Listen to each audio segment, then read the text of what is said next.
Hi everyone, my name is Shelby and I'm a master's student in applied family science here at K-State. I study parent-child sexual communication, so how parents talk to their kids about sex, and I'm also interested in studying sexual health and relationships and how you see yourself as a sexual being. So I'm here to talk to you a little bit about how parents talk to their kids about sex and some best practices and the outcomes of talking to your kid about sex. Um, and this is a fun topic because it brings back all the memories from when we were growing up and when our caregivers talked to us about sex or didn't or awkwardly avoided the topic, or maybe they did a really great job, but it's fun to sit in those memories for a little bit. Most parents actually really, according to research, really do want to talk to their kids about sex and think they can make a positive impact on their kids' sexuality. But a lot of times parents face their own barriers to having effective conversations about sex with their kids. It might be their own education. So growing up in their home, talking about sex wasn't something that they did or didn't learn about in school. And one big barrier to talking to your kids about sex is just not feeling like you're self efficacious enough, like you don't have the skills to do it. And there's a lot of things that parents can do when they're feeling like they don't have the skills to improve that.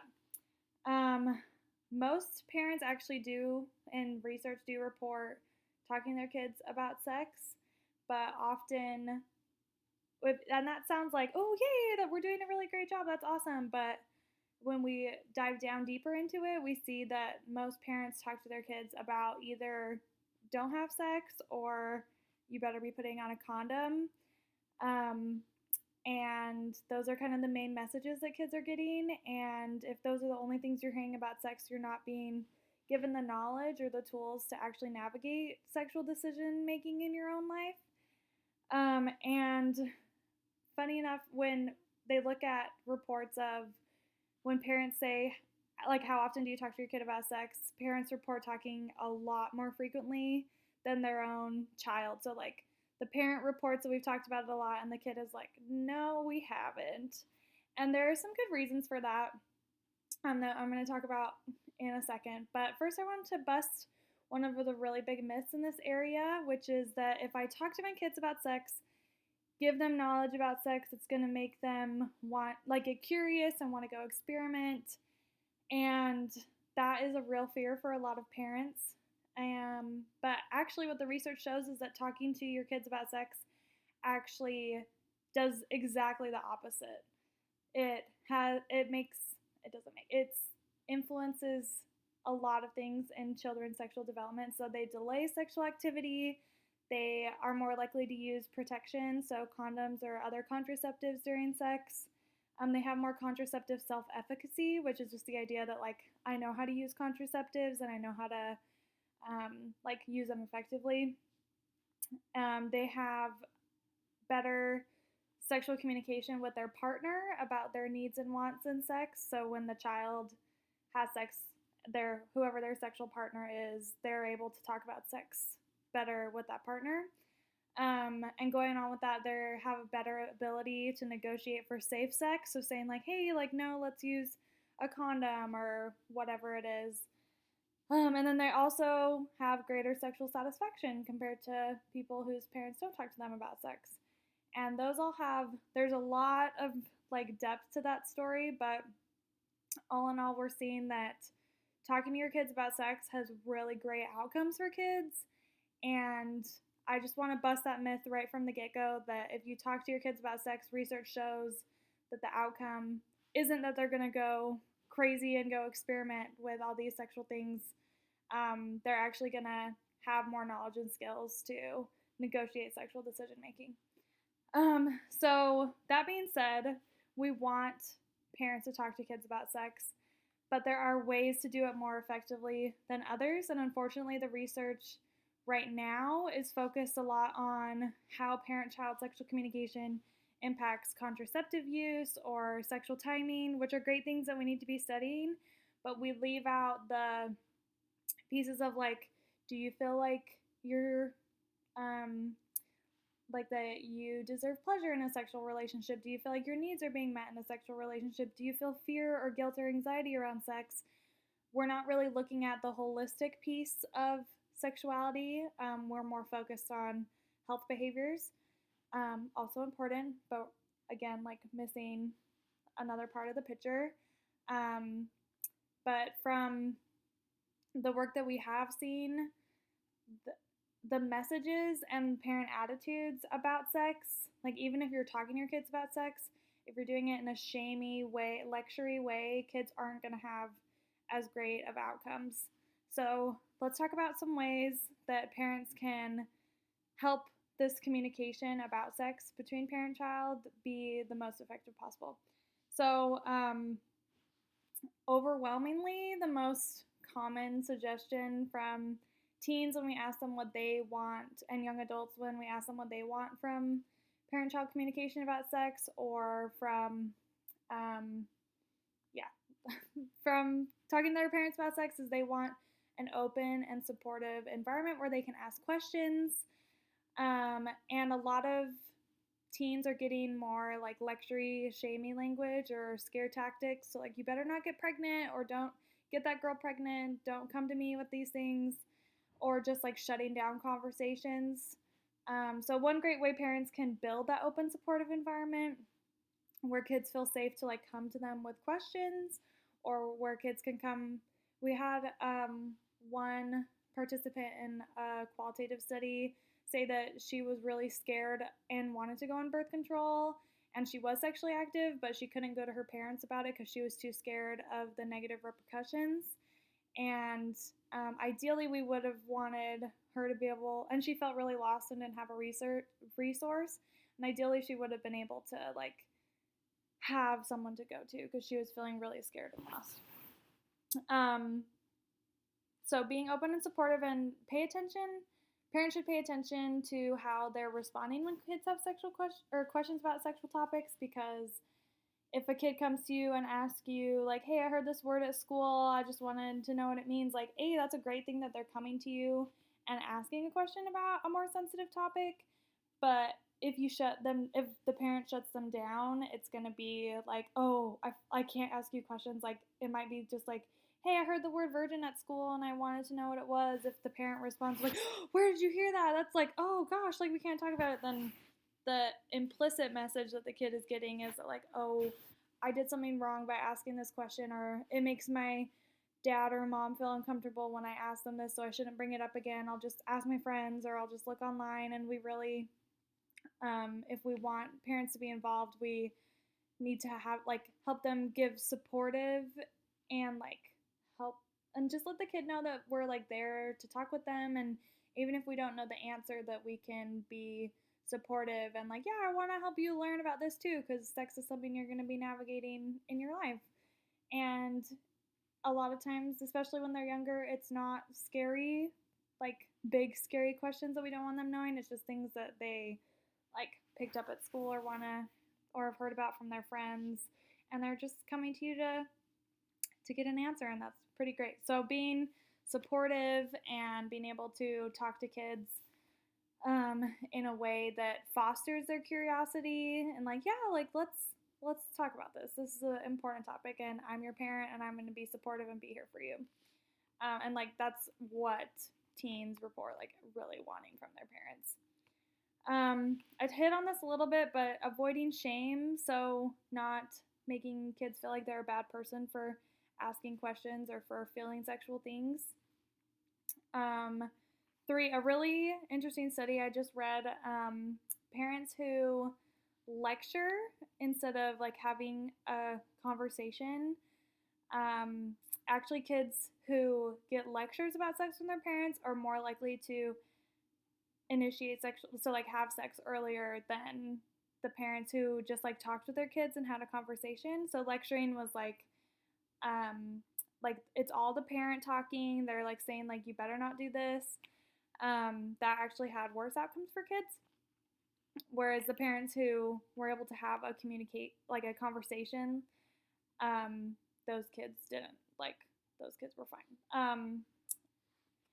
And I think we miss like we don't always look at the quality of communication when we're studying this, but looking at who is participating in the conversation. So parents, this is a conversation that should be it's a two-sided thing. Like conversations always involve two or more people. Um, and if you're just lecturing at your kid instead of asking for their feedback or like, what do you think about that? Like, oh, I had a question about what an abortion was. Like, oh, what do you think? Like, what are your thoughts about that? Or like, what are some family values we've talked about in relation to this topic? Um, how have you experienced these things at school? Like, making it a conversation and not just like, I'm gonna tell you what to do has way better outcomes. Um, Parents oftentimes feel a huge barrier to talking to your kid about sex is feeling like they're not old enough for this topic.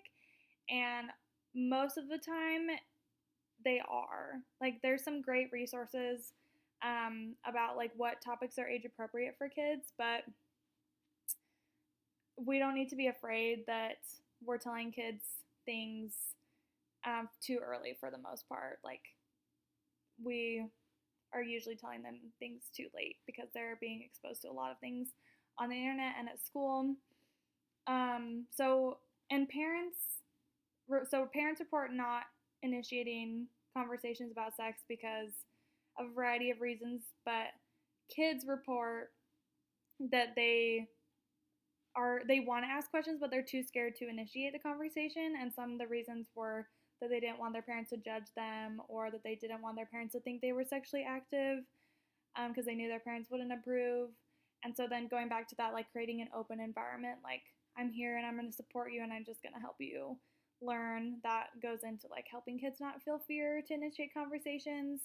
But parents and kids think that they're like, oh, well, if my mom or my dad or parents are going to talk to me about this topic, they're going to come up to me.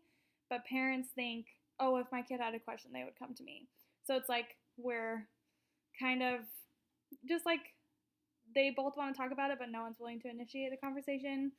And there's some really great ways to initiate a conversation using media and just like everyday life that happens. There's really great resources that I'll share about specifically. There's one from Planned Parenthood about how to talk to your kids about sex using like media and TV. So when you see like a romantic relationship, like, oh, like how do you feel about this relationship? Do you think there are like healthy things, unhealthy things going on? Or how do you think this character feels about being pregnant? Or if there's a depiction of like a sexual activity, like, oh, how realistic do you think that was? Or things like that. And depending at where the kid's at, you can bring up a ton of different conversations from media, from what's happening around them.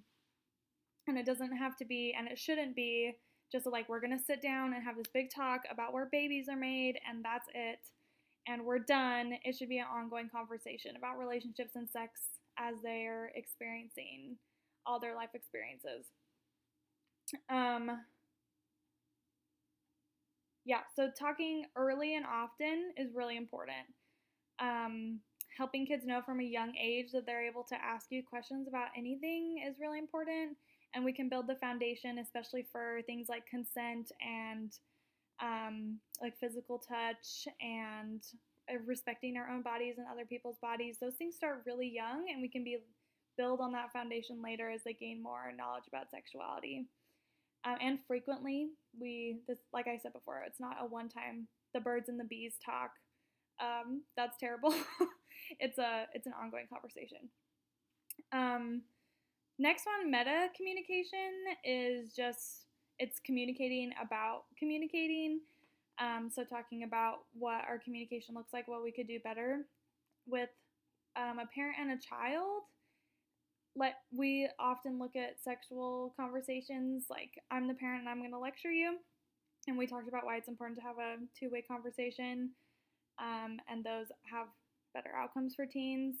But also in any conversation, you always have the right to stop and be like, hey, like what's going on right here? Or like as a parent, maybe I had a strong reaction when my kid asked me a question and I just wasn't prepared for my kid to ask me a question about masturbation and I kind of like got emotionally flooded and overwhelmed and didn't react as well as I wanted, we can always go to the kid and say, "Hey, I really want to have a like relationship with you where we can communicate about some sensitive topics.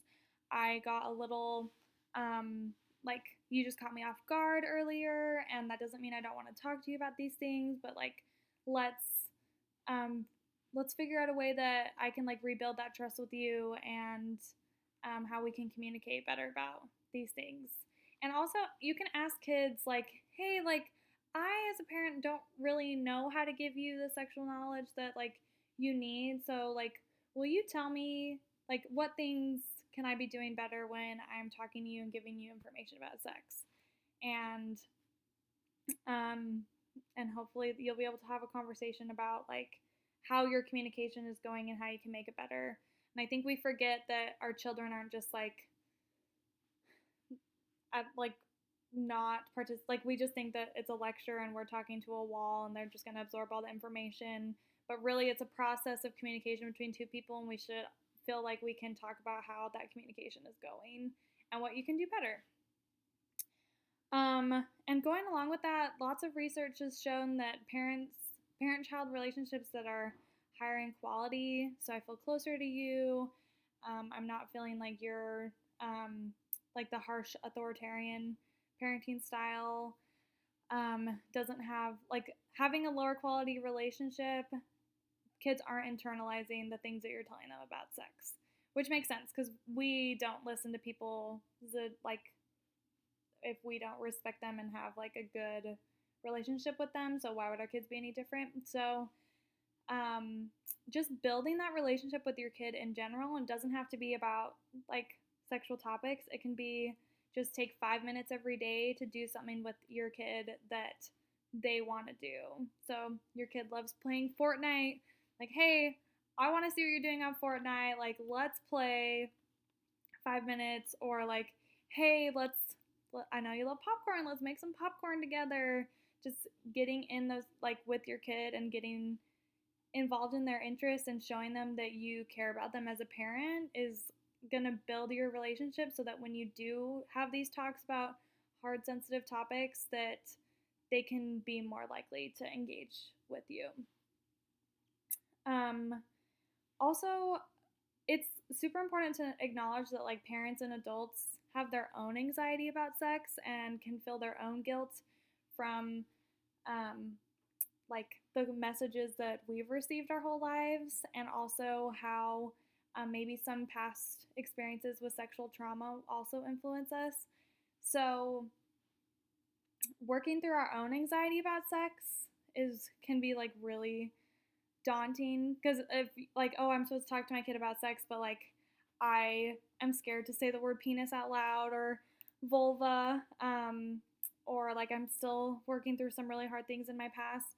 It's really great on like for if you feel like you are feeling a lot of anxiety and stress about this, go talk to a therapist. There are a lot of mental health professionals that like are there for you, and they're a great resource, and I encourage anyone who feels like seeing a therapist would be good for them to go do it. There's not certain like rules of when you should see a therapist. Just if you feel like you should, go see them.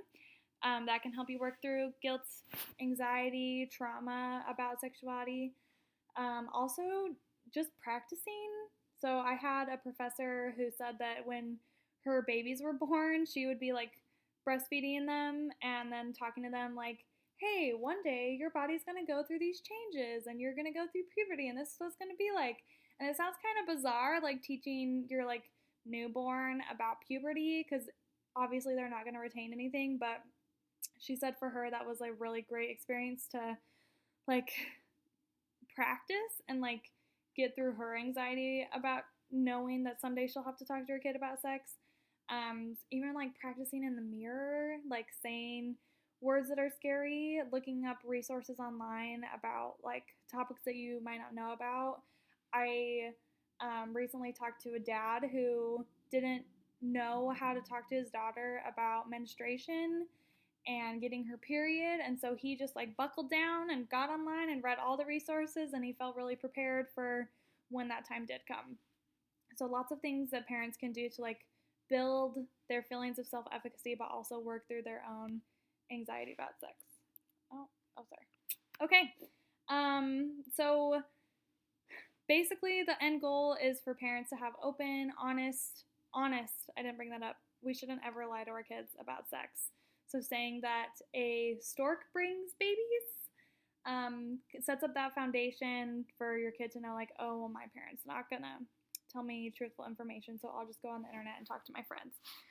We can still give them age-appropriate knowledge without going into more detail than you feel comfortable with. So some great resources just that y'all can go look at.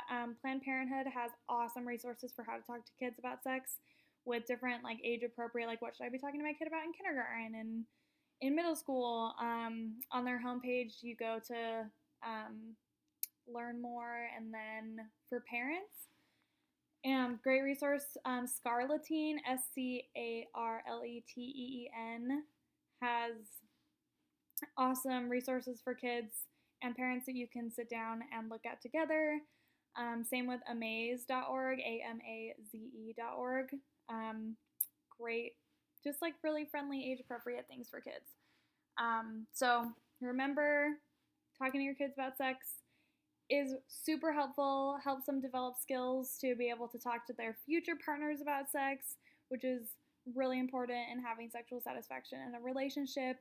Talking to your kids about sex does not bring up or does not cause them to experiment. And just be open and supportive and be there as a resource.